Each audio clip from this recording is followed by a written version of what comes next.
clave hermenéutica, en latín clave es llave. Ujú. Entonces, cuando en hermenéutica se habla de una clave hermenéutica, por ejemplo, podemos decir que la clave hermenéutica del Antiguo Testamento es Cristo. Ujú. Entonces, con eso queremos enunciar que debemos leer el Antiguo Testamento a la luz de Cristo y que es Cristo quien nos abre una mejor comprensión del Antiguo Testamento. Ujú.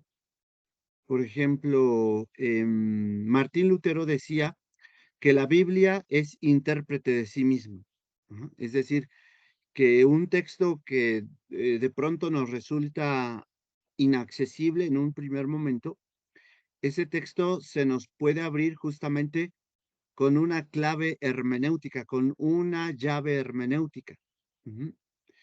Y en el caso de esa propuesta de Martín Lutero, de que la Biblia es intérprete de sí misma, ujú, entonces un texto que a nosotros nos resulta oscuro, por ejemplo, el de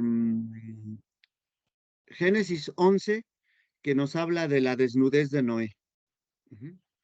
Eh, ese texto, pues realmente resulta incomprensible si no lo leemos a la luz del libro de Levítico. Ujú.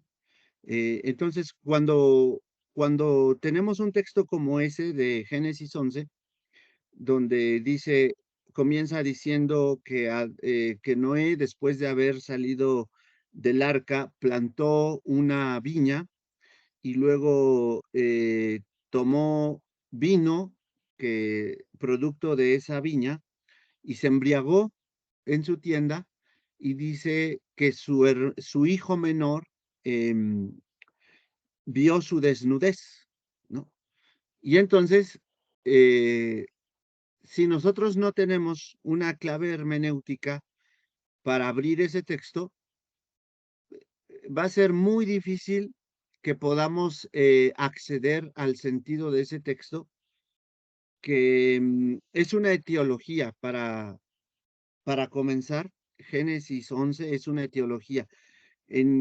Esa palabra en términos médicos eh, enuncia el origen de una enfermedad. ¿Cuál es el origen de, de la calvicie? ¿Cuál es el origen de la diabetes? ¿Cuál es el origen, no sé, de X enfermedad?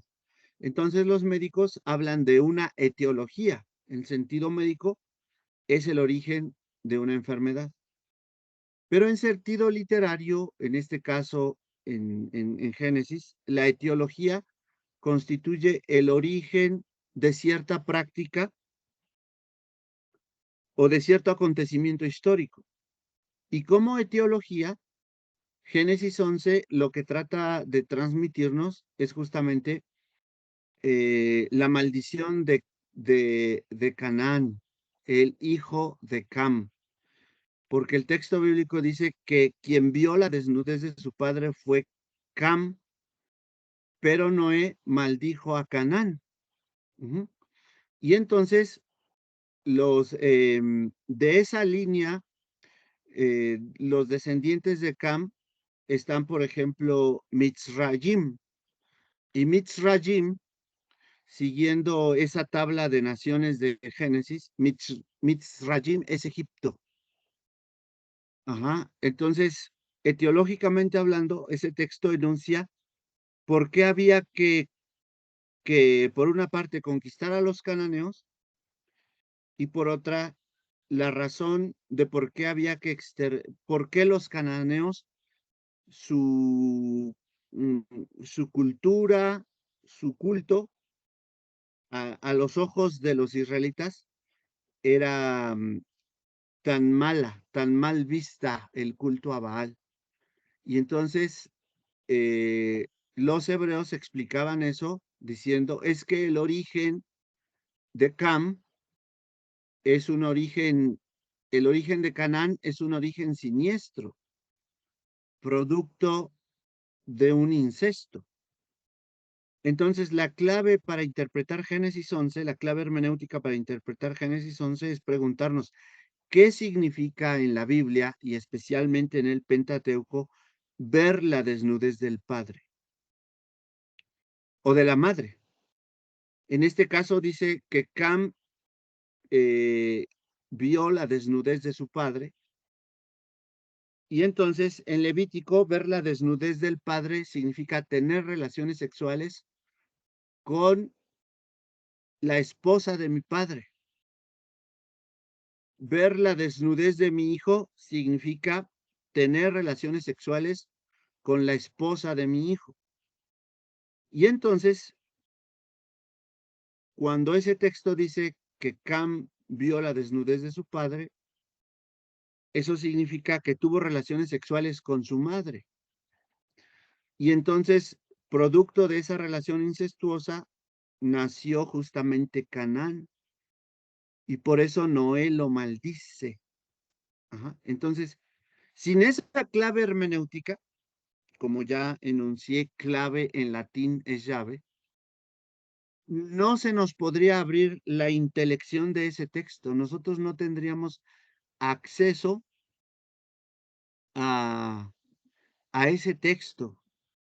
Eh, algunos lo interpretan literalmente como si ver la desnudez del padre es mirarlo desnudo, ¿no?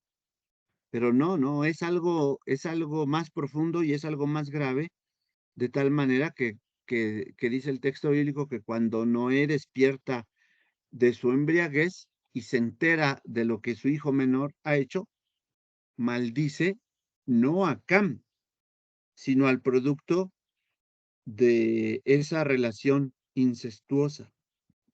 Maldice a Canaán.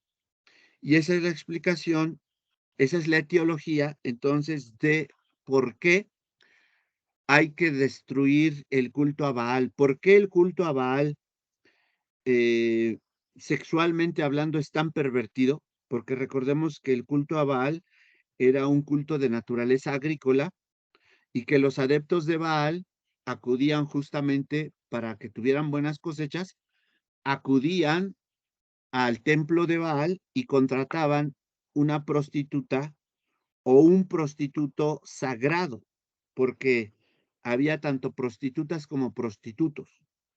Y entonces, em, después de haber contratado a uno de esos prostitutos que en términos antropológicos o sociológicos a ese fenómeno de prostitución sagrada se conoce como eh, las hieródulas o los hieródulos.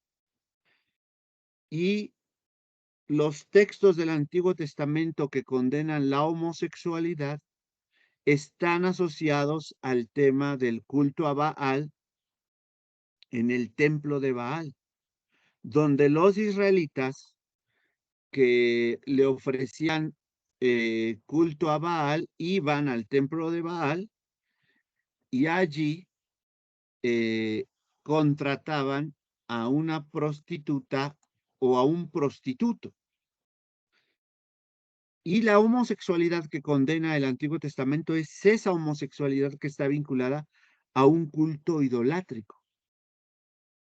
Ajá. Entonces, Génesis 11 como etiología nos señala el origen em, pecaminoso de Canaán.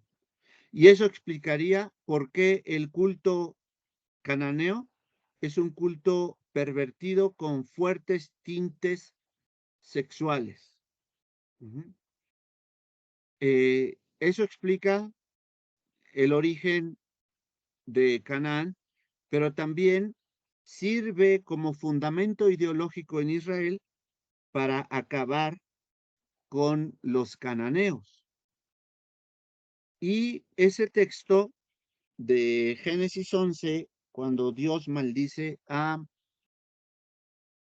Canaán, es el texto que la mayoría de las iglesias eh, europeas utilizaron como justificación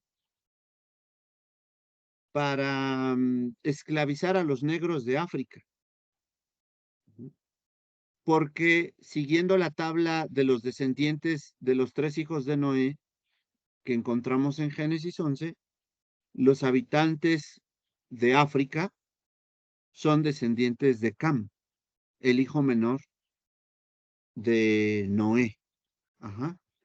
Entonces, sin esa clave hermenéutica contenida en el libro de Levítico, ese texto que habla sobre las relaciones sexuales prohibidas, no podríamos eh, tener acceso a la intelección de un texto como el de Génesis 11. Ujú. ¿Sí? Entonces, esa es una clave hermenéutica. Una clave hermenéutica es todo aquel texto que nos permite la intelección de un texto oscuro. Y en el caso de, de la interpretación cristiana del Antiguo Testamento, la clave hermenéutica que nos ayuda a entender todo el Antiguo Testamento es Cristo. ¿Mm? Y eso es algo que siguieron los autores del Nuevo Testamento, ¿sí?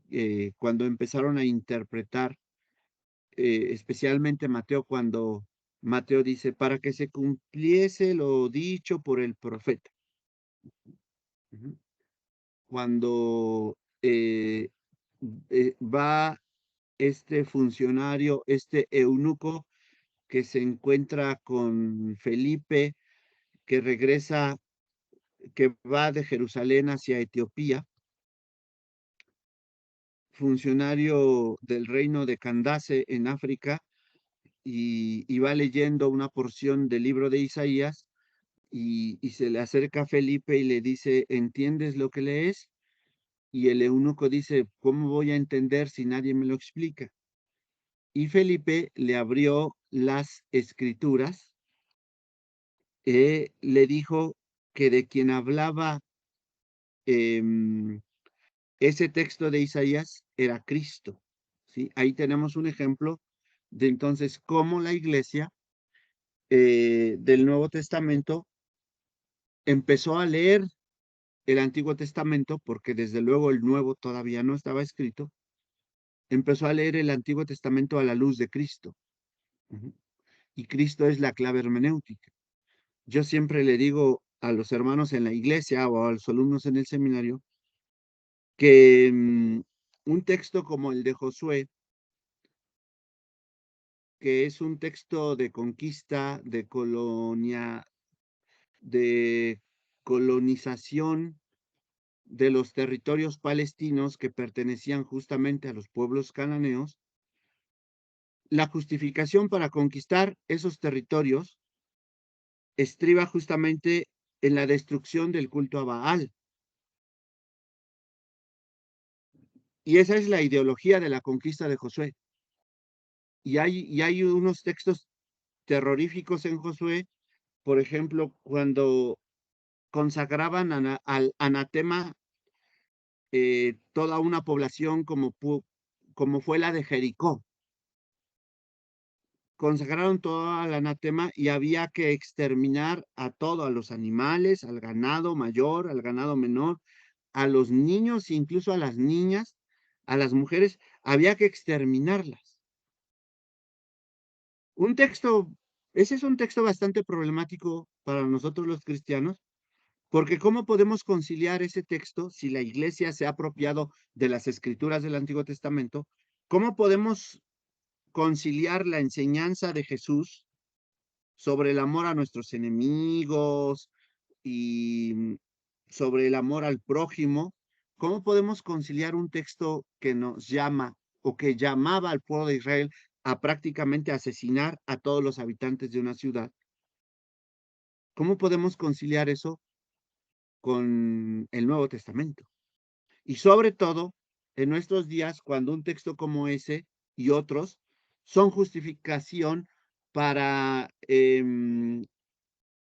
para los propios judíos que utilizan em, el texto bíblico para justificar el régimen del apartheid contra los palestinos, el genocidio contra los palestinos, toman esos textos, incluso iglesias cristianas completamente desorientadas, que no han entendido cuál es el sentido ni el propósito de Israel en la economía de la salvación, ¿sí?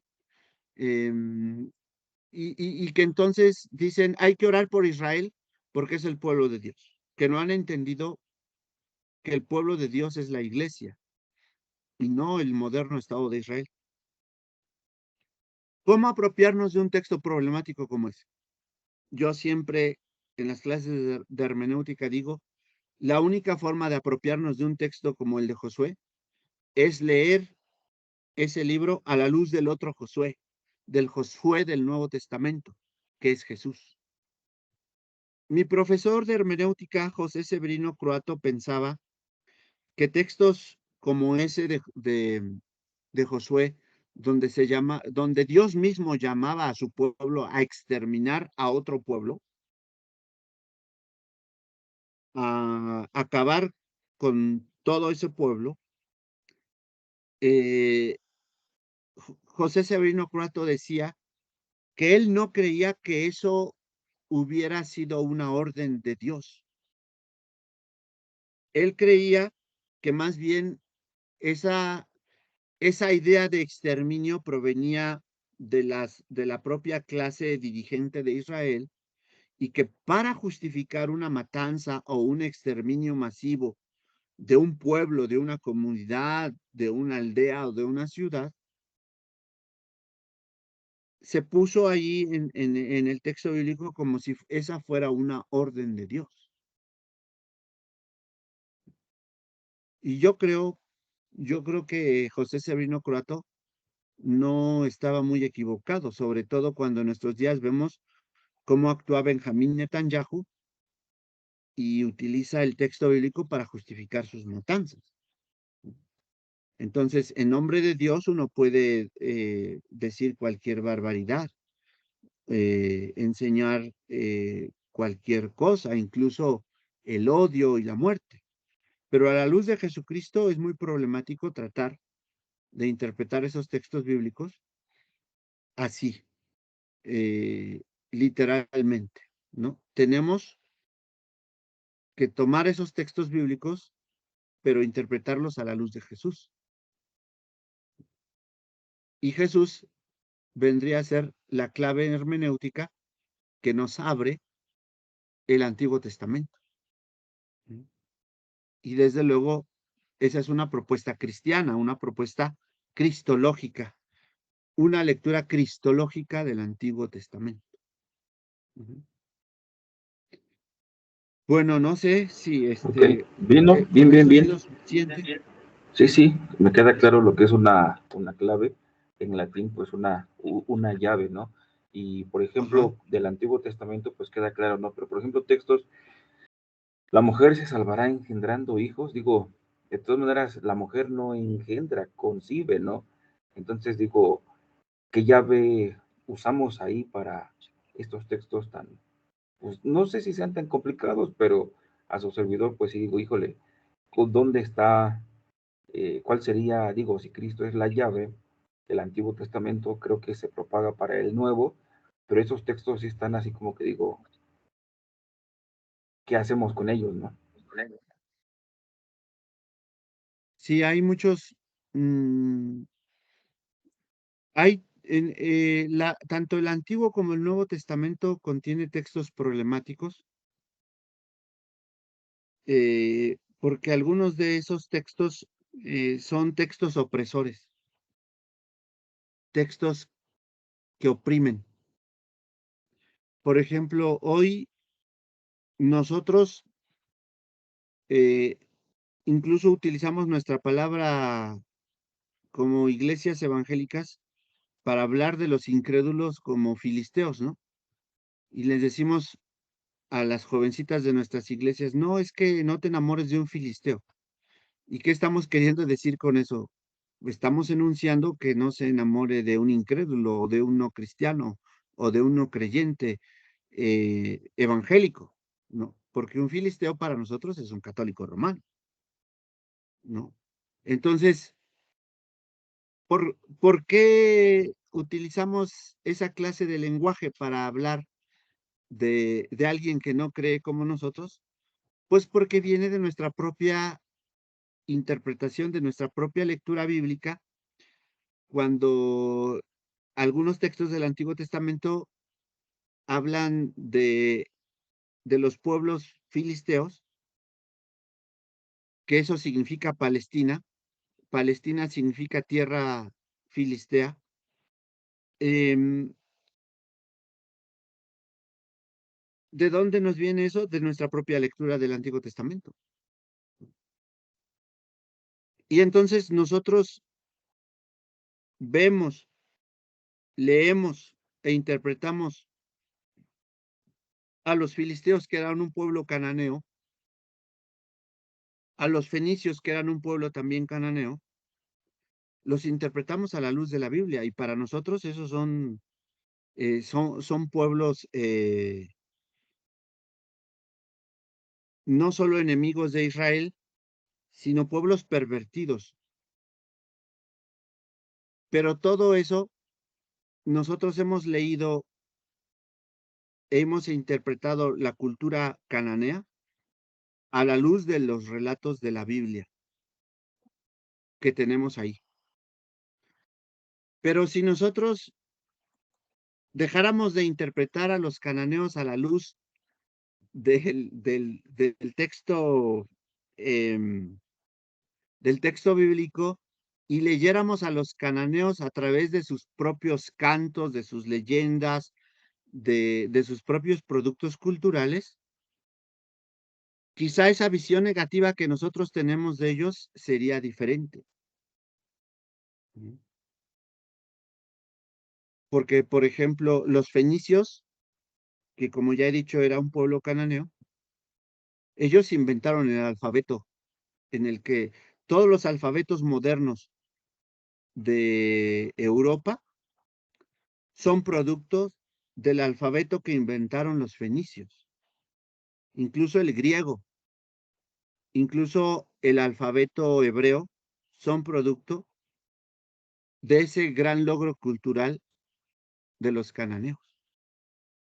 Entonces, la historia cultural de Occidente sería inexplicable sin esa gran aportación lingüística que constituyó el alfabeto fenicio, que adoptaron los griegos, y ahí está el alfabeto, eh, el alfabeto, y está también el abecedario de los latinos, porque también el abecedario latino es heredero también de, de ese alfabeto que crearon los fenicios. Los fenicios inventaron la navegación y fueron el primer pueblo que conquistó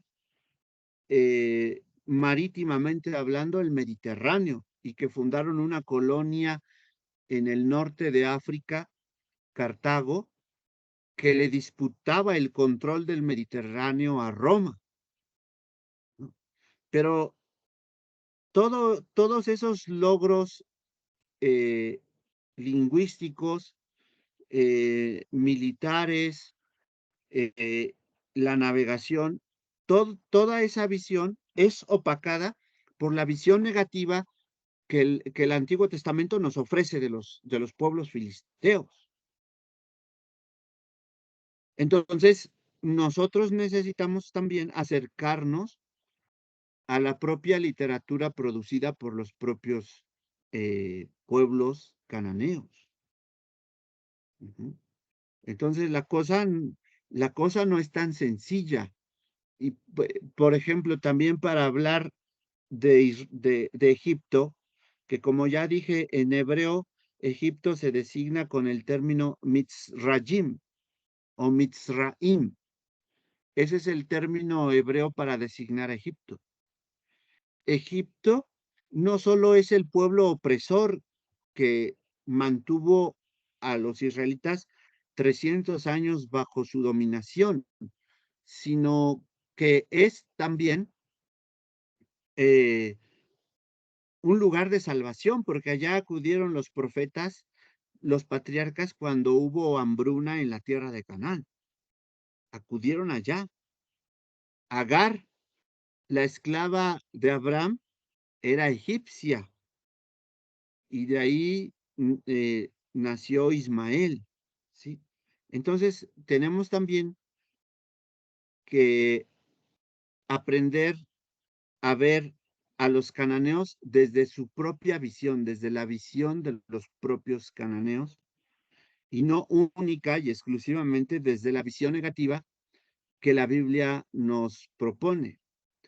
Eh, los, los cananeos, los filisteos también tenían, ellos inventaron también el carro de combate de 2 ruedas que luego heredaron a Egipto. También ellos inventaron eso, también inventaron el hierro. Entonces, hay muchos avances tecnológicos y militares de los pueblos cananeos, de los cuales nosotros ni siquiera tenemos noticia, porque sencillamente no nos ocupamos de estudiar a esos pueblos, porque nos quedamos con la visión negativa que nos proponen los autores del texto bíblico del Antiguo Testamento. ¿Sí? Entonces, eh, allí también vamos a encontrar una clave hermenéutica extra bíblica,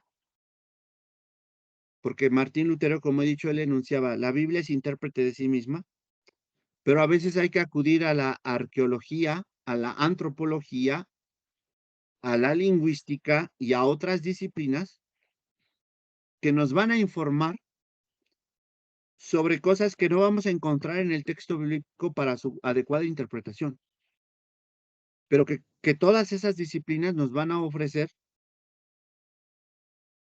una clave también hermenéutica, extra bíblica, desde luego, por cierto, pero que van a arrojar suficiente luz para interpretar mejor los textos bíblicos del Antiguo Testamento, especialmente la arqueología bíblica.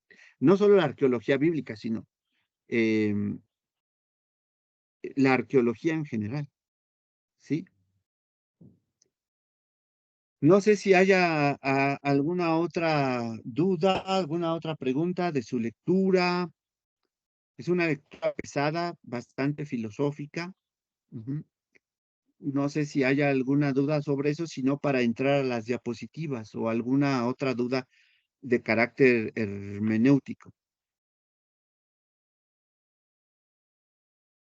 Bueno, entonces vamos a compartir.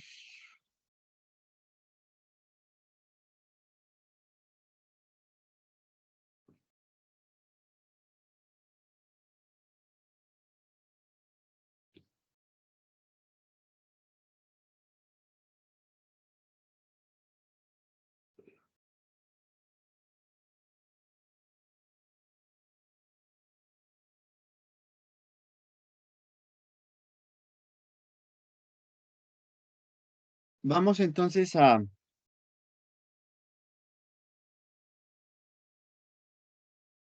compartir este tema de la sesión de hoy que es sobre Martin Heidegger, ajá, este filósofo alemán del siglo pasado, que es el fundador de la llamada neohermenéutica, de la nueva hermenéutica. Y entonces, para llegar a este tema de los postulados centrales de la neohermenéutica, hay que enfocarnos en Heidegger, especialmente la transformación de la fenomenología, ¿sí? La fenomenología es como corriente filosófica, fue propuesta por el maestro de Heidegger. Ujú. Y vamos a ver entonces en qué consiste esta propuesta heideggeriana de retomar la fenomenología de Husserl, el maestro de Heidegger, y cómo Heidegger retoma el método fenomenológico, pero lo transforma como un método al servicio de la hermenéutica. Y en la lectura de la siguiente semana vamos a abordar la propuesta de Ricoeur, este filósofo al que he consagrado un libro, sobre el injerto fenomenológico en la hermenéutica. Pero para llegar allá con Ricoeur, tenemos que pasar primero por Heidegger. Y entonces, según este filósofo alemán, Martin Heidegger, el problema de la fenomenología, tal como la ha desarrollado su maestro, es que sucumbe a la enorme influencia que tiene la posición teórica en el pensamiento filosófico tradicional. ¿Qué significa esto? Que la fenomenología está sobredeterminada por toda la tradición filosófica previa a Heidegger. Heidegger está de acuerdo con Husserl, con su maestro Husserl, en relación al concepto de intencionalidad, que la conciencia está directa e inmediatamente dirigida a su objeto, el cual nunca es un ingrediente de la propia conciencia. Es, para Heidegger, el gran descubrimiento de las investigaciones lógicas. Así se llama uno de los libros de Husserl, Investigaciones lógicas. Y entonces, recuerden que la fenomenología tiene que ver con el modo como los objetos se le presentan a la conciencia. Y entonces, en las investigaciones lógicas, Husserl mantiene la idea de que la conciencia está directa e inmediatamente dirigida a su objeto. Y el objeto, que ha de ser inteligido por la conciencia, que ha de ser puesto bajo la intelección de la conciencia, nunca forma parte de la propia conciencia, ¿sí? Es decir, hay una distancia entre el objeto y la conciencia del sujeto. Y cuando yo me apropio desde mi conciencia del objeto, el objeto mismo no viene a formar parte de mi conciencia. Heidegger decía que en eso estaba completamente de acuerdo con su maestro Husserl. Hasta ahí están de acuerdo. Pero, a diferencia de Husserl, no considera que el flujo de las vivencias intencionales constituya un ámbito que deba ser investigado por sí mismo. Más adelante vamos a desarrollar este tema de la intencionalidad también a partir del propio Ricoeur en su tesis doctoral, lo voluntario y lo involuntario.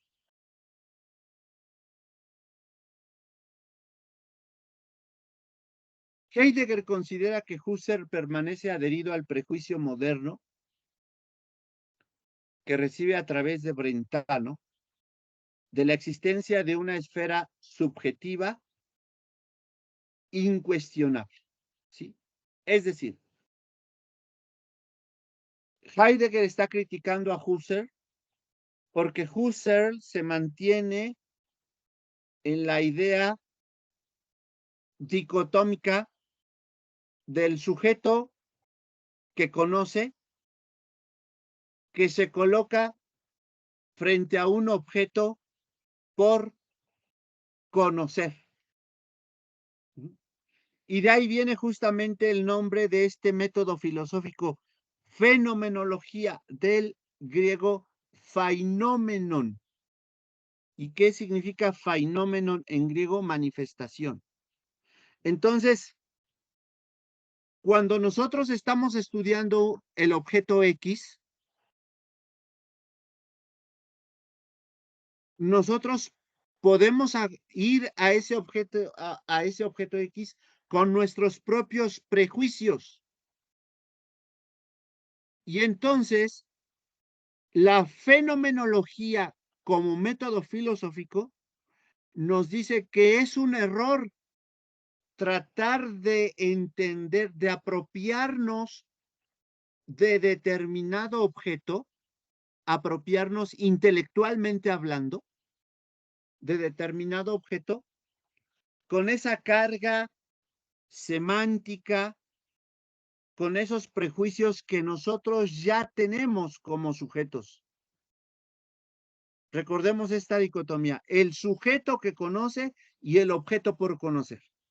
Y entonces el método fenomenológico husserliano dice que hay que hacer epogé. Y epogé significa poner entre paréntesis esos nuestros prejuicios, esos nuestros adjetivos, eso que nos han dicho que el objeto X es eso por lo que otros nos han enseñado.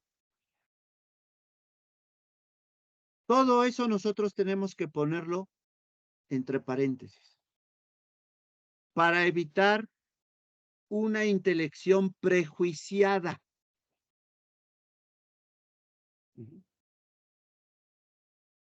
Y entonces debemos dejar que el objeto mismo se nos manifieste, se nos haga patente, se nos presencialice y nos diga él mismo lo que él es. Y si ustedes se dan cuenta, esto nosotros podríamos aplicarlo a nuestra propia lectura bíblica de X texto. Porque cuando nosotros vamos y leemos un texto, nosotros ya vamos con una carga semántica, con una tradición eclesiástica, con un prejuicio, ya vamos con ideas preconcebidas sobre determinado texto y nosotros vamos a interpretar ese texto con esa carga que nosotros llevamos. Entonces, cuando la hermenéutica se apropia de la fenomenología como un recurso metodológico de la hermenéutica, va a empezar a hacer un ejercicio también de epogé y de decir, a ver, yo voy a poner mis prejuicios, voy a poner el previo conocimiento que yo tengo de este texto, voy a poner entre paréntesis las predicaciones que he escuchado sobre este texto y voy a poner entre paréntesis mi propia tradición religiosa, mi propia tradición cristiana que ha leído este texto de este modo para poder acceder a él.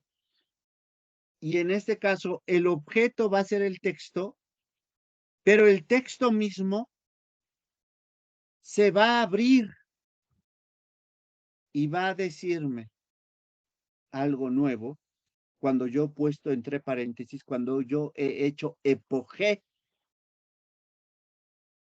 he puesto entre paréntesis y me encuentro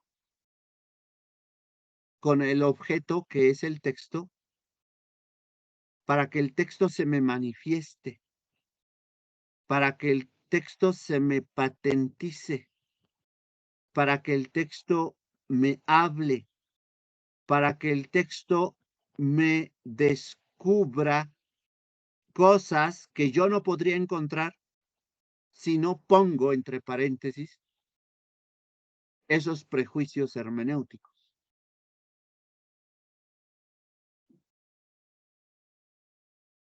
Desde luego, no debemos caer en el psicologismo.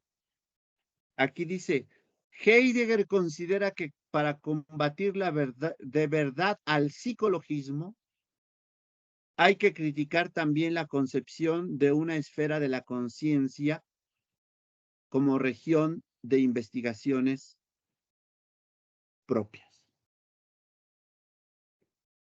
¿Por qué se habla aquí del psicologismo?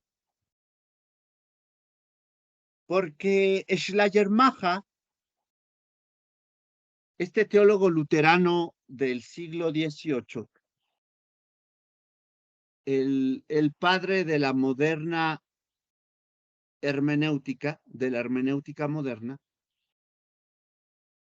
él llegó a proponer, a decir que nosotros podíamos entender el texto bíblico mejor de lo que el propio autor bíblico había entendido de su texto.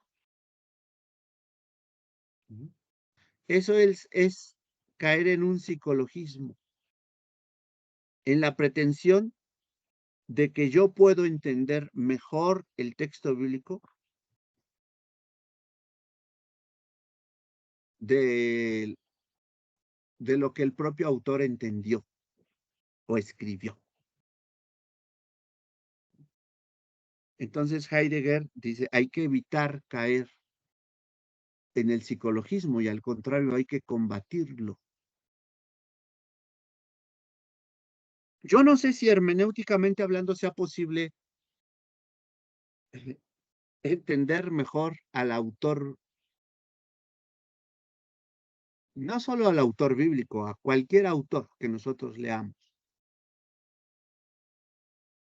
Yo no sé si es posible ese ejercicio de hermenéutica, entender mejor al autor de lo que él se entendió a sí mismo. Lo único que yo puedo abonar desde la experiencia del lingüista Champollion, que Champollion fue un lingüista francés que descifró la escritura egipcia a través de los jeroglíficos. Él, a través de la piedra Rosetta, descifró esa lengua muerta que era el egipcio. Y en ese ejemplo de Champollion, como intérprete de una lengua muerta, yo creo que una mente, ¿por qué es posible descifrar? ¿Por qué fue posible descifrar esa escritura que hasta antes de él nadie había descifrado? Es posible porque esa escritura, ese texto, proviene de otra mente humana como la mía. Y eso fue algo que propuso también este lingüista ruso, que sin haber visitado México, descifró la escritura maya. Y cuando le preguntaron cómo era posible que él hubiera descifrado la escritura maya sin haber estado nunca en ningún país donde se desarrolló la cultura maya como es México, Guatemala, Honduras, sin haber estado en ninguno de esos países donde se desarrolló esta cultura, ¿cómo había logrado descifrar también los glifos mayas? Y su respuesta fue que es posible porque esa lengua la inventó otra conciencia humana, otra mente humana. Entonces, yo no sé si con Schleiermacher podamos afirmar o decir que nosotros podemos entender mejor al autor bíblico o a X autor de lo que él mismo se entendió.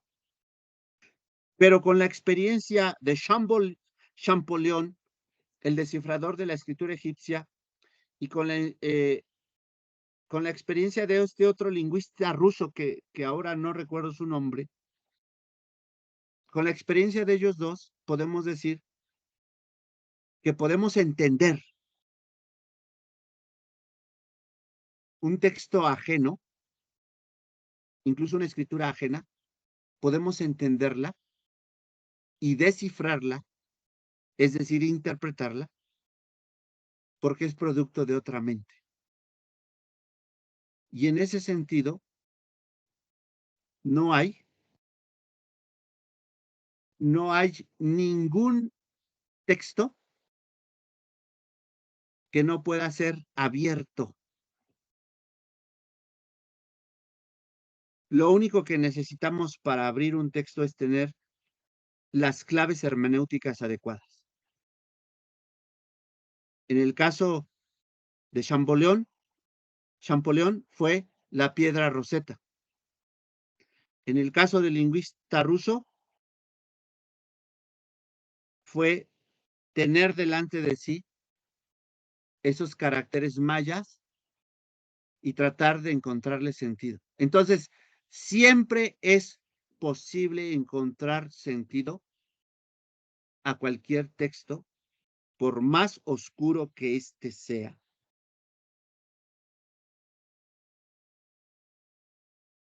Porque todo texto, lingüísticamente hablando, fue creado por otra mente. Y una aportación hermenéutica que ha hecho justamente la hermenéutica contemporánea, especialmente las ciencias bíblicas, la exégesis, es decirnos que la Biblia está en igualdad de condiciones, metodológicamente hablando, con cualquier otro texto de la antigüedad,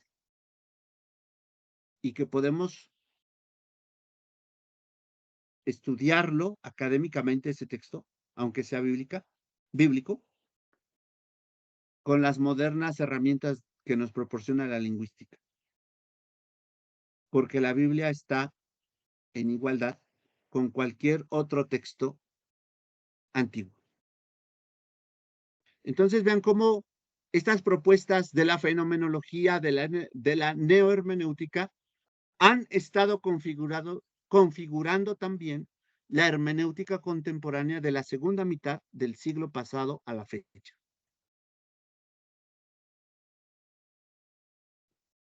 Y continuamos entonces con Heidegger. Este es crítico respecto de la pretensión husserliana de captar esencias de un modo inmediato. Es decir, no podemos apropiarnos de un objeto de manera inmediata. Y si esto lo trasladamos al terreno de la hermenéutica, no podemos apropiarnos de determinado texto bíblico desde la inmediatez. Por eso, el pastor que el domingo se para en el púlpito sin haber estudiado el texto que va a predicar, es un necio. Si esto lo llevamos al terreno de la hermenéutica, es imposible captar la esencia de un texto de modo inmediato. Y cuidémonos de subirnos al púlpito sin haber trabajado previamente el texto sobre el que vamos a disertar. La apertura de un fenómeno solo es posible sobre la base de una precomprensión del mismo, la cual se revelará como inadecuada si conduce a distorsiones y encubrimientos, y como adecuada si muestra ser fecunda en el sentido de tener la fuerza suficiente para abrir el fenómeno que se quiere comprender.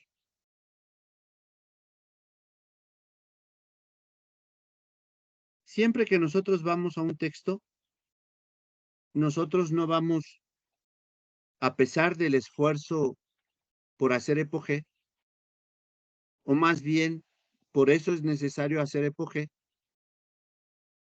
nunca vamos sin prejuicios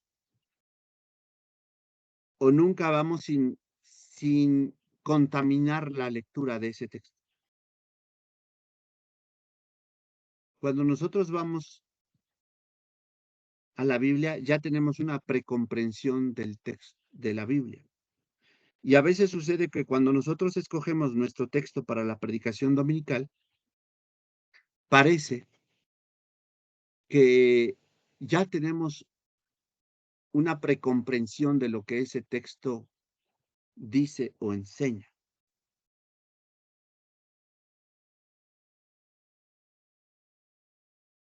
Y entonces, la apertura de un fenómeno solo es posible sobre la base de una precomprensión del mismo,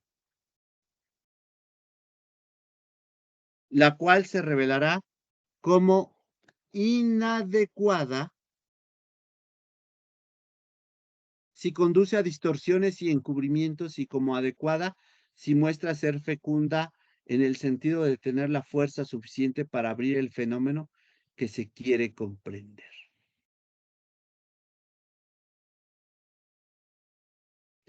Y entonces, cuando nosotros hacemos una lectura de la Biblia, podemos hacerla desde esta doble dimensión, con una precomprensión que puede ser, esa precomprensión puede ser inadecuada si nos va a conducir a distorsionar el texto o a encubrirlo, y como adecuada si esa precomprensión se muestra suficientemente fecunda para abrirnos el texto a una nueva dimensión, a una nueva comprensión, a una nueva lectura.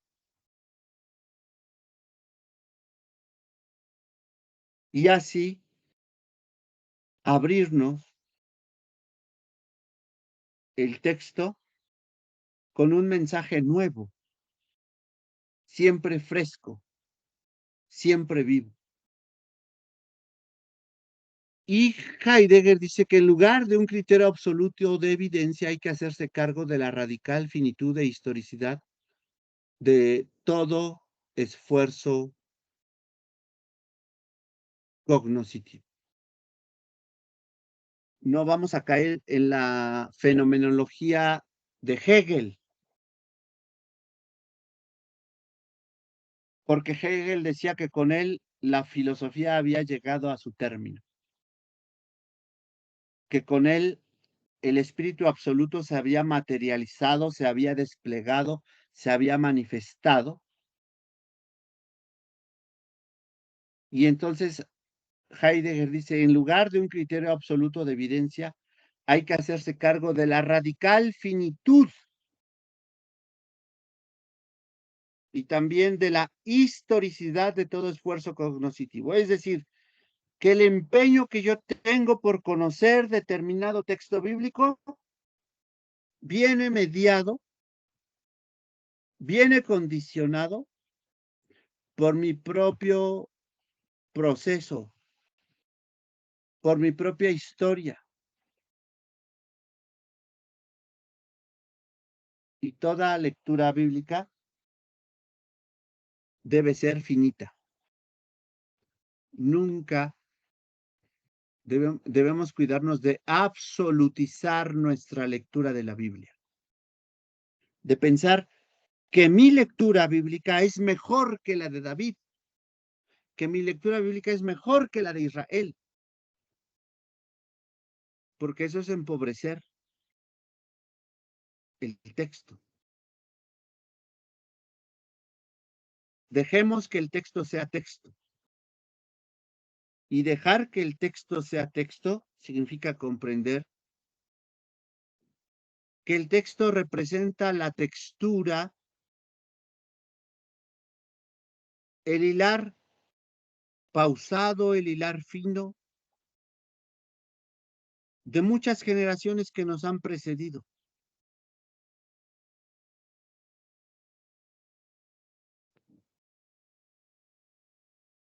Y esa lectura de la Biblia debe abrirnos el texto bíblico a nuevas dimensiones de sentido. En este sentido, la fenomenología debe vincularse a la hermenéutica. Aquí está, donde yo quería llegar. Y ese es el gran acierto de Heidegger.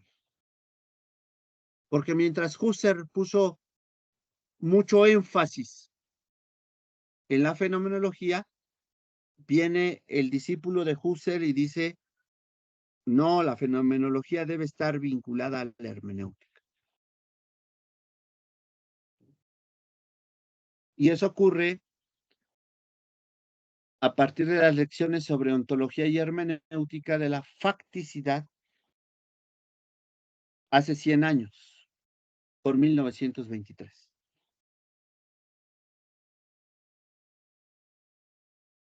Ahora bien, ¿qué es la hermenéutica de la facticidad? Pues bien, en la hermenéutica de la facticidad, Heidegger convierte explícitamente la cuestión ontológica del sentido del ser. Sobre la ontología se cuestiona sobre el sentido del ser en la pregunta central de su filosofar. Y cuando nosotros leemos eh, esa obra magna de Heidegger eh, sobre la hermenéutica de la facticidad, él propone justamente lo siguiente, que la vida fáctica procure comprenderse a sí misma. ¿Y qué es la vida fáctica? La vida no como una ilusión, la vida no como una idea, la vida no como un sueño, sino que la vida fáctica es esta, la vida concreta, la vida de todos los días. Que la vida fáctica procure comprenderse a sí misma de un modo preteórico, es una cierta forma de ser, una peculiar relación con todas las otras cosas que son, y al ocuparse de sí misma, esta está presente esa comprensión de su propio ser. Pero Heidegger no solo comienza a identificar la filosofía fenomenológica con la ontología, sino también a esta última como hermenéutica de la facticidad, es decir, hermenéutica de la vida concreta. Y define su tarea como interpretación que la facticidad hace de sí misma, o el darse a conocer la vida fáctica a sí misma. Y aquí llegamos a uno de los postulados de la hermenéutica moderna, porque todavía, por ejemplo, con Schleiermacher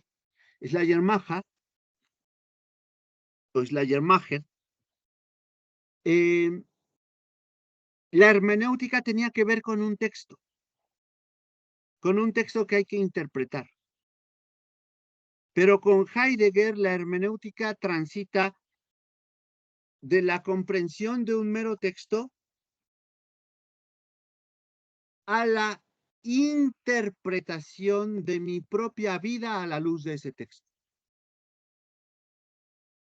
Entonces la hermenéutica va a proponer que ya no basta con tratar de interpretar, de entender o de comprender un texto,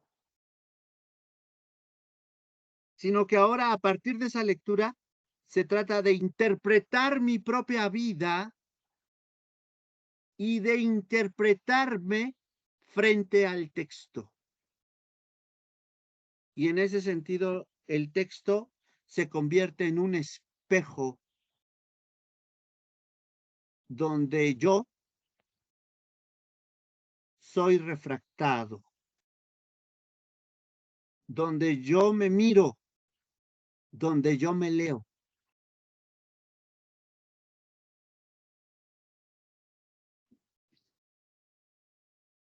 Heidegger sostiene que el movimiento hermenéutico de la autointerpretación está esencialmente determinado por el hecho de que la vida fáctica se da de un modo distorsionado, pues siempre está encubriéndose a sí mismo. Qué interesante esto de que en esa autointerpretación, donde yo me observo en un texto, donde yo me identifico en la obra de otro,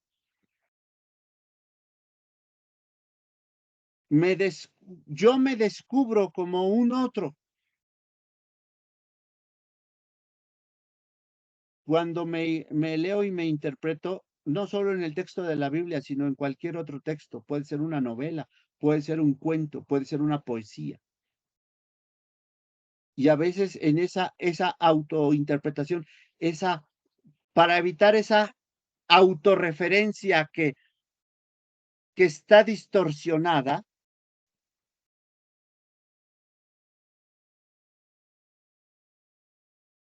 justamente yo entro en diálogo con el otro. ¿Y quién es el otro? Un texto, para evitar la autorreferencia. Y a veces la lectura de la Biblia está así encubierta. Este encubrimiento es tan originario como la noticia de que la vida originaria tiene de sí misma. No es un encubrimiento absoluto, sino una especie de desfiguración. Eso es lo que hace posible la comprensión. Vean. Entonces, lo que hace posible la comprensión, para ponerlo en términos hermenéuticos, lo que hace posible la comprensión de un texto justamente es su no comprensión, es su desfiguración, es su distorsión.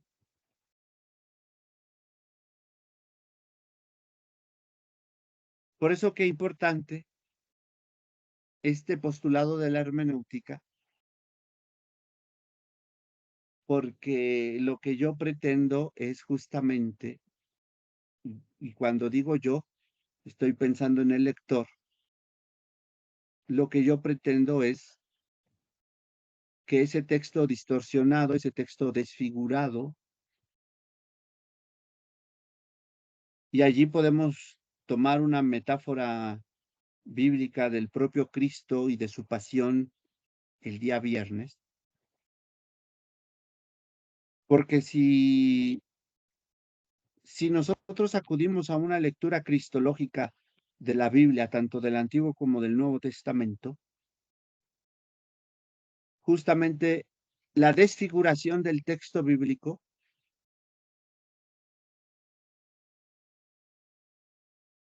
es una metáfora de la propia desconfiguración de Cristo en su pasión.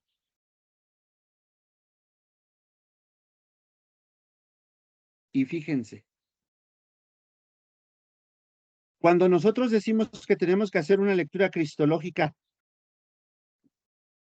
del texto bíblico, esa lectura cristológica no solo es en el orden de la cristología entendida como la parte de la teología que se encarga del estudio de la segunda persona de la Trinidad, que es Cristo,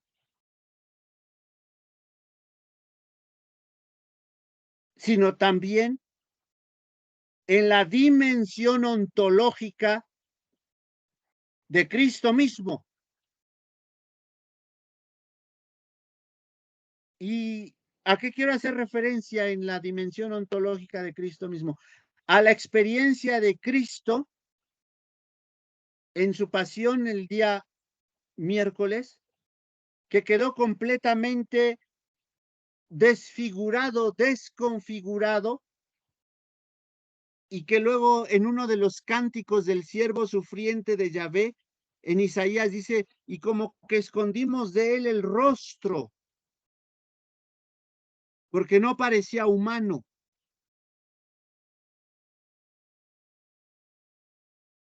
Y entonces, la adecuada interpretación del texto bíblico, cuando nosotros encontramos un texto bíblico desfigurado, desconfigurado, o al que no le prestamos atención por esa condición, porque es un esperpento humano, como Cristo,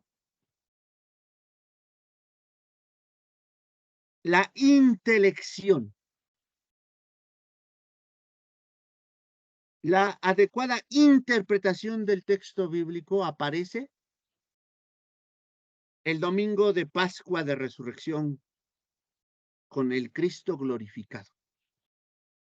Y a ese profundo sentido es al que hago referencia cuando digo que la lectura bíblica del Antiguo y del Nuevo Testamento debe ser cristológica o no será cristiana.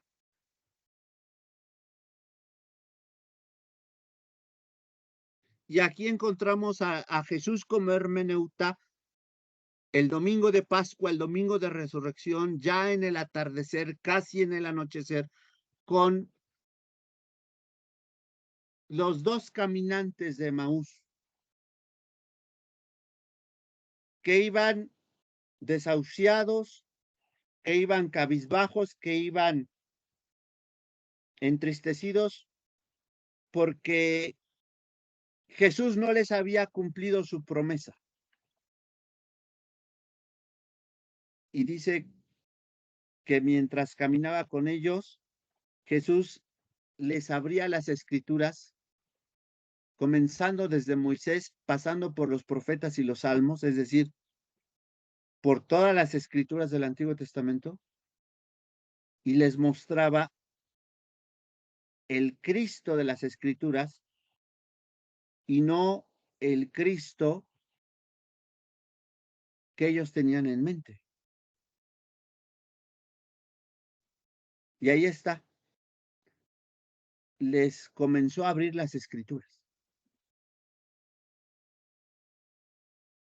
Y no hay una adecuada interpretación ni del Antiguo ni del Nuevo Testamento que no pase por la resurrección de Jesús. Esa es la suprema clave hermenéutica. Cristo resucitado.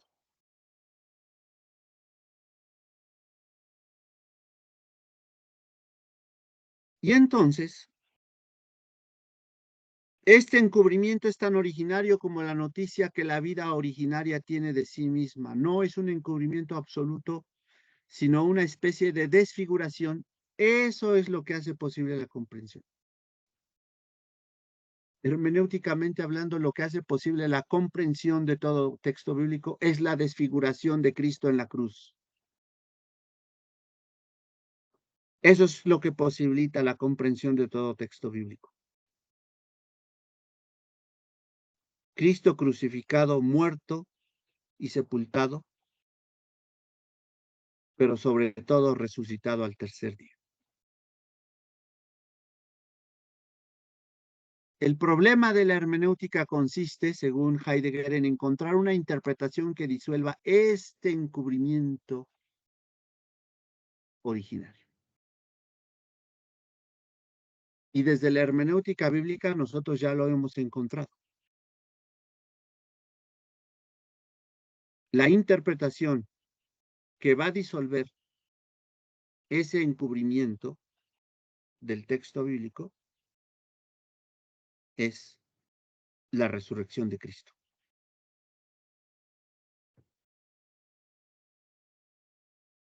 ¿Qué es la facticidad y qué es la hermenéutica de la facticidad? La facticidad es la definición de la existencia humana como un fenómeno que no se reduce a una cosa, sino que se revela como una realidad concreta, caracterizada de múltiples formas. Sin embargo, hay una que se hace más imperante, la construcción del sentido y de su interpretación. Esa facticidad significa también que la existencia humana está arrojada al mundo, que por esta condición posee un mundo, valga la redundancia.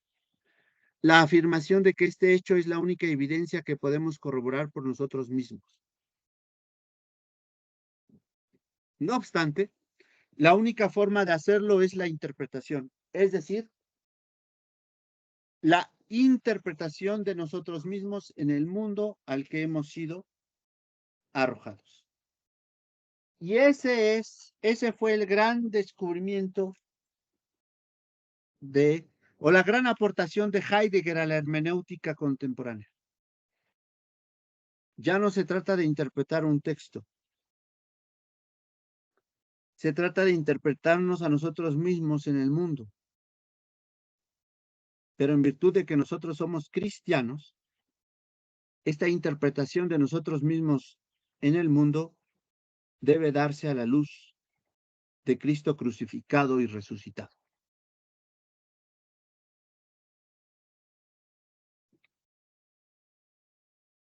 Así, la hermenéutica de la facticidad comienza preguntándose por la situación hermenéutica a partir de la cual comprender el ser de la vida fáctica.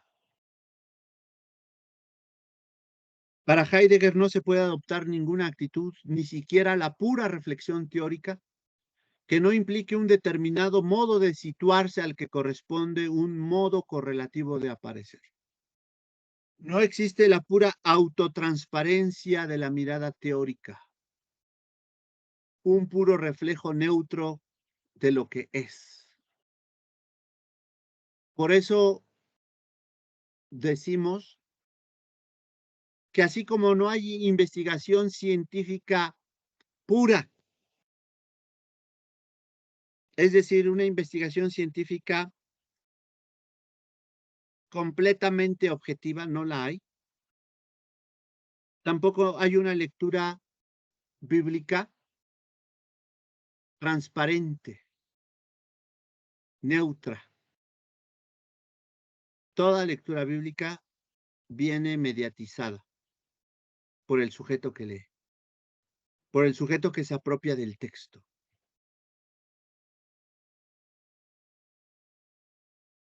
Y no debemos asustarnos por la apropiación del texto,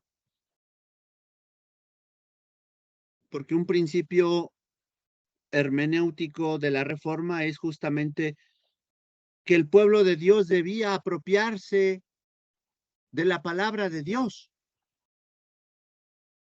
y propuso justamente una hermenéutica no guiada por la autoridad, sino una hermenéutica libre,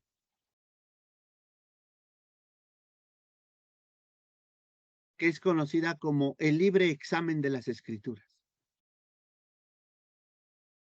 Pero nosotros no hemos dejado al pueblo que el pueblo llegue a sus propias conclusiones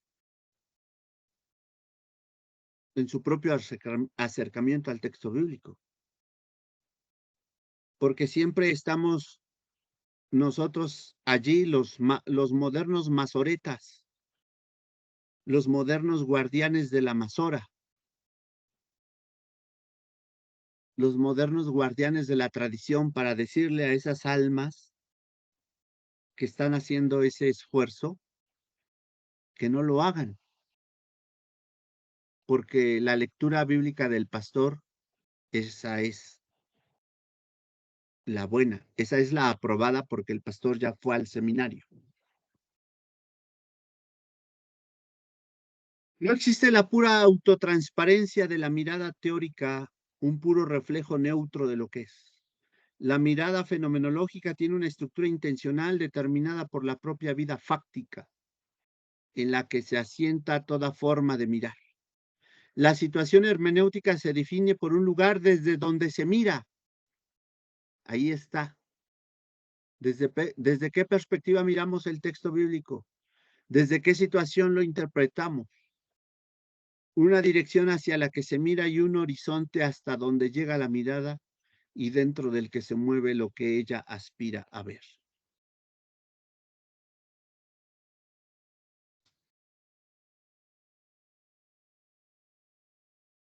Y entonces llegamos justamente a la pregunta por el sentido del ser. Y aquí nosotros podríamos decir la pregunta por el sentido del texto.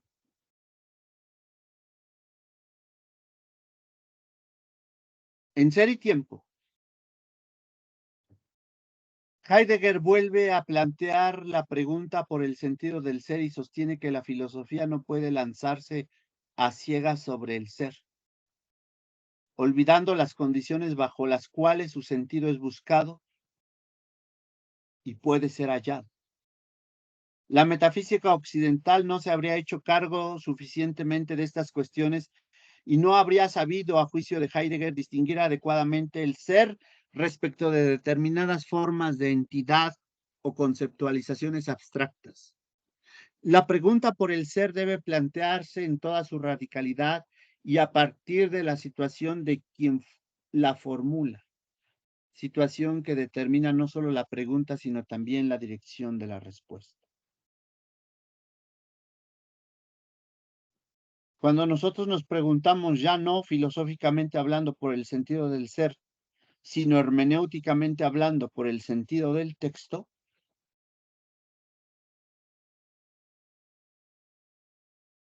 la respuesta sobre el sentido del texto va a darse a partir de nuestra situación vital, desde el lugar donde nosotros estamos formulando dicha pregunta. ¿Cuál es el sentido del texto?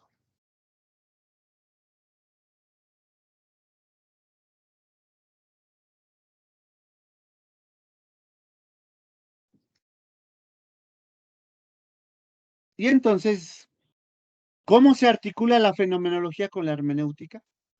El concepto heideggeriano de fenomenología se basa en una peculiar interpretación de los conceptos de fenómeno y de logos.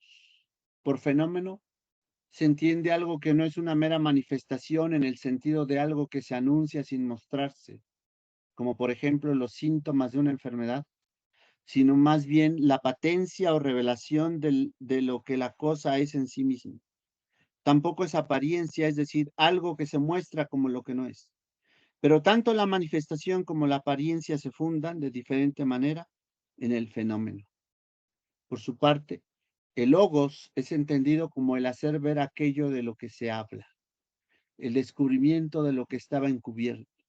Por lo tanto, la fenomenología es el método que consiste en hacer ver desde sí mismo aquello que se muestra y hacerlo ver tal como se muestra desde sí mismo.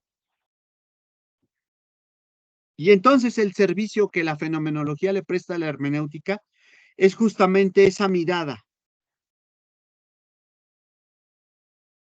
ese descentrarnos de nosotros mismos para enfocarnos en el texto, hacernos ver desde el texto mismo aquello que se nos muestra, aquello que se nos revela, y hacérnoslo ver tal como se muestra desde sí mismo